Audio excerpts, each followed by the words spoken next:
لیکن میں آپ کو ایک واقعہ سناتا ہوں. ایک سلف تھے، ان کا نام میرے ذہن سے نکل گیا ہے، واقعہ بالکل سچا ہے. ان کے گھر نا باہر رش لگا ہوا، تو ساتھ والے نے پوچھا کہ یہ اتنے لوگ آئے ہوئے ہیں، افسوس بھی کر رہے ہیں، چہرے اترے ہوئے ہیں، پتہ نہیں کیا وجہ ہے. تو انہوں نے پوچھا کہ کوئی فوتگی ہو گئی ہے؟ تو انہوں نے کہا جی. انہوں نے کہا اللہ معاف کرے، کون فوت ہو گیا؟ انہوں نے کہا کہ بس آپ ایسے ہی سمجھیں جیسے میرے گھر والے فوت ہو گئے. تو وہ انا للہ و انا الیہ راجعون انہوں نے پڑھا. انہوں نے کہا کہ بڑا دکھ ہوا سن کے. انہوں نے کہا کہ نہیں، اصل میں بات یہ ہے کہ ایک اور بندے نے انہیں کہا کہ بات اصل میں یہ ہے کہ وہ حدیث ہے نا صحیح بخاری کی، کہ جس کی عصر کی نماز جان بوجھ کے نکل گئی تو it is as if he has lost his family. تو یہ ان کے دوست حضرات آئے ہوئے ہیں افسوس کرنے کے لیے ان کے ساتھ کہ آپ کی عصر کی نماز نکل کیسے گئی. اب یہ ہمارے لیے عجیب واقعہ ہے، ایسا کہاں ہوتا ہے؟ ہم تو کسی کو افسوس کرنے نہیں جاتے، لیکن وہ کمیونٹی ایسی تھی، وہ سوسائٹی ہی ایسی تھی کہ وہاں عابدون تھے سارے کے سارے. وہ باقاعدہ ایک دوسرے پہ نظر رکھتے تھے، حال چال پوچھتے تھے کہ آج مسجد میں آپ کیوں نہیں آئے. ان کی کرائٹیریا ہی وہ تھا ایک دوسرے سے محبت کا، حال چال پوچھنے کا. کمیونٹی تھی نا ایک. تو یہ اس لیول پہ ہمارے اسلاف تھے کہ وہ افسوس اس بات پہ کر رہے ہیں کہ اٹ از ایز اف کہ میری فیملی جو ہے اس کی ڈیتھ ہو چکی ہے، کیونکہ نبی صلی اللہ علیہ وسلم نے کہا it is as if he lost his whole family.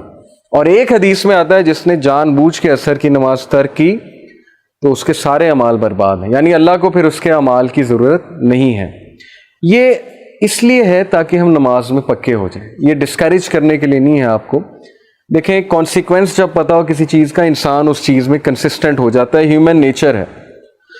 تو اینی وے یہ وہ لوگ ہیں جو 5 وقت کی نماز کی حفاظت کرتے ہیں، اور حفاظت کرنے سے مراد بالکل اسی طرح ہے جس طرح آپ اپنی قیمتی ترین چیز کی حفاظت کرتے ہیں، تو نماز آپ کی قیمتی ترین چیز ہونی چاہیے. اور اس کی حفاظت سے مراد یہ ہے اس کو اول وقت پہ پڑھنا، کیونکہ پروفٹ صلی اللہ علیہ وسلم سے جب ایک صحابی نے پوچھا تھا کہ یا رسول اللہ وچ از دا بیسٹ ڈیڈ، سب سے بہترین عمل کون سا ہے؟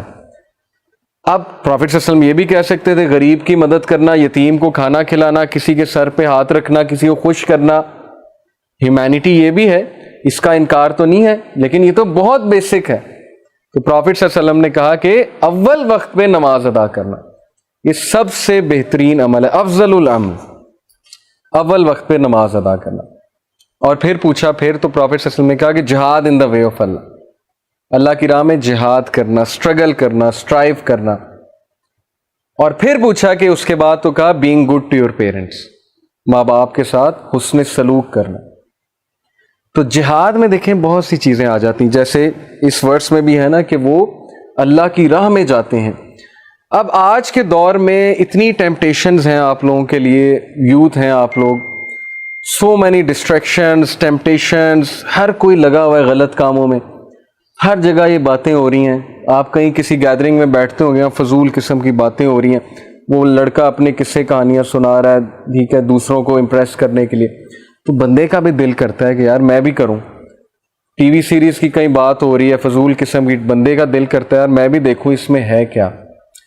لیکن جو ریزسٹ کر گیا، اتنی ٹیمپٹیشنز کے باوجود کسی نہ کسی طرح ریزسٹ کر گیا. اور میں ایسے لوگوں کو جانتا ہوں، ماشاءاللہ. ایک میرا اسٹوڈنٹ تھا، اب امریکہ میں ہوتا ہے. اس کی مدر نے ایک بار ہمیں آ کے کہا کہ یہ جب پڑھ رہا ہوتا ہے پتہ نہیں دروازہ کھول کے پڑھتا ہے، ہم اسے اتنا کہتے ہیں کہ اکیلے میں پڑھا کرو، ڈسٹریکشنز ہوتی ہیں، شور ہو رہا ہوتا ہے گھر میں.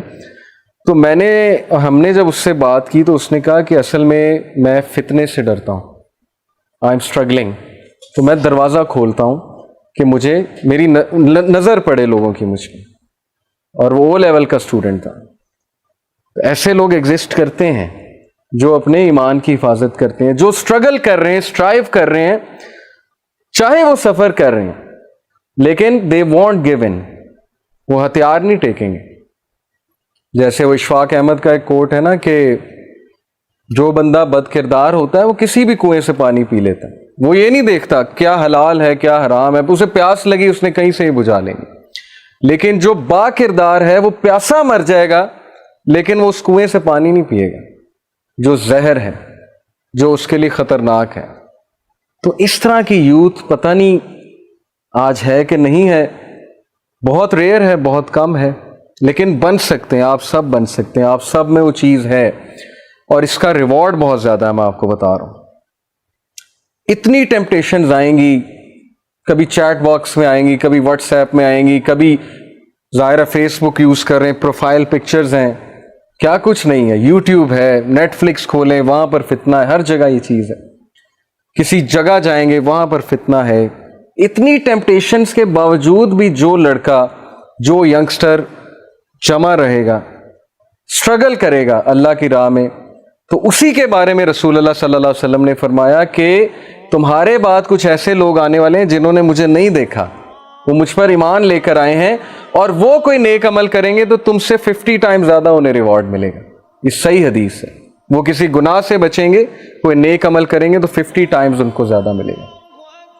کیونکہ صحابہ کے سامنے تو رسول تھے نا. اس کا یہ مطلب نہیں ہم صحابہ سے اوپر نکل جائیں گے, وہ تو امپاسبل ہے, وہ تو کبھی نہیں ہوگا. مطلب صرف یہ کہ وہ دور فتنے کا ایسا ہوگا کہ کنٹرول کرنا ہر کسی کے بس کی بات نہیں ہوگی. اس لیے اس طرح کی چیزوں سے موٹیویشن پکڑیں. جو بندہ اللہ کے لیے حرام چھوڑے گا, اللہ تعالیٰ اس کے دل کو غنی کرے گا, اللہ تعالیٰ اس کو ریپلیس کرے گا ایسی چیز سے کہ وہ سوچ بھی نہیں سکتا. یہ ساری باتیں ایکسپیرینس شدہ بھی ہیں, لوگوں کی بتائی ہوئی ہیں, جیسے میں نے آپ کو کتنے ینگسٹرز کے بارے میں بتایا. سو وہ لوگ جو نماز کی حفاظت کرتے ہیں, رکوع اور سجدہ کرتے ہیں. Then those who enjoin the right and forbid the wrong, یہ بہت ضروری ہے. مسلمان ہونے کا ایک تقاضا یہ ہے کہ آپ نیکی کا حکم دیں, برائی سے روکیں. نبی صلی اللہ علیہ وسلم نے فرمایا کہ جب تک میری امت میں امر بالمعروف ہے اس میں خیر ہے. جیسے ہی تم لوگ نے نیکی کا حکم دینا چھوڑ دیا, برائی سے روکنا چھوڑ دیا, اللہ will send such diseases upon you کہ تم نے نام بھی نہیں سنے ہوں گے. اللہ تعالیٰ ایسی ایسی بیماریاں بھیجے گا تمہاری طرف, سزا دینے کے لیے نہیں, ریمائنڈر کے لیے, ریمائنڈ کرانے کے لیے کہ جاگ جاؤ, بہت ہو گئی ہے. اور پاکستانی نیشن کو جاگنے کی بہت ضرورت ہے. ہم سو رہے ہیں, بڑے عرصے سے ہم سو رہے ہیں. کرپشن پھیل چکی ہے, انجسٹس پھیل چکا ہے, ہر طرف نظام جو ہے بگڑ چکا ہے. تو کون اٹھے گا؟ یوتھ نہیں اٹھے گی تو کس نے آواز اٹھانی ہے؟ اصحاب کہف اگر یہ سوچنے بیٹھ جاتے کہ ہم تو 7 ہیں, وہ اگلے تو کروڑ ہیں, تو پھر چینج آتی کبھی. پھر بہت سے لوگ یہ سوچتے ہیں کہ نہیں جی نہیں, چینج نہیں آنے والی. ابھی ریسنٹلی لاسٹ ویک کہیں ہم بیٹھے ہوئے تھے تو وہاں یہی باتیں ہو رہی تھی کہ پاکستان ٹھیک نہیں ہو سکتا, پاکستان کا کوئی کچھ نہیں کر سکتا, چاہے عمران خان آ جائے, چاہے کوئی بھی آ جائے, دنیا کا کوئی بھی پرائم منسٹر آ جائے, پاکستان ٹھیک نہیں ہو سکتا. تو بات یہ, ٹھیک کرنا, پاکستان کو ٹھیک کرنا, یہ اللہ کی ذمہ داری ہے. آپ کی ذمہ داری اپنے آپ کو ٹھیک کرنا.